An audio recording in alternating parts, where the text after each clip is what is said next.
So congratulations, you're going to be presenting in your next webinar. That's really great.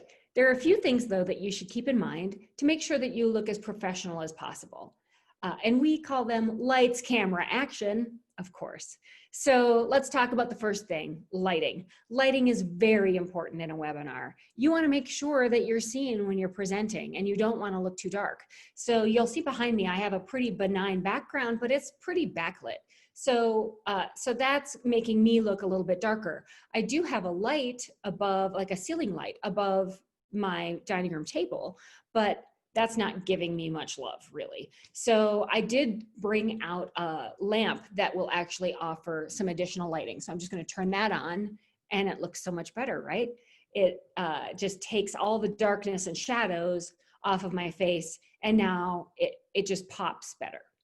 So let's talk about camera for just a second. Okay, so right now you may have noticed that the angle of my camera is down a little bit. That's because you're on my laptop and I've got my laptop sitting on the table. We recommend you boost up your camera and your computer to get it to be eye level. So I have actually a box and I use it all the time.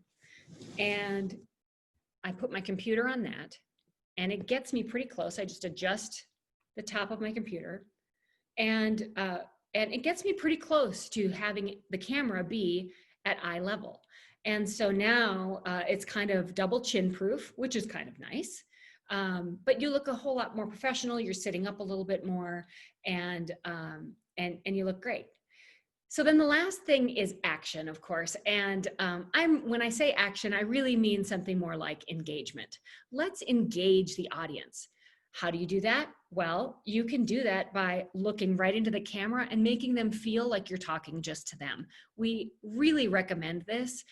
It's very tempting to look at yourself, look at other people, look at the deck that you might be presenting. But if the more you can look into the camera, the more involved the attendees will feel, the more engaged they will feel. So we highly recommend it. It does take practice. It's so easy, again, to slip away. You may have seen me do it a couple times just in this little tutorial. But if you can master all three of these things, lights, camera, action, I think you're going to be ready for your next webinar. Contact MAPR Agency if that's something you're interested in learning more about.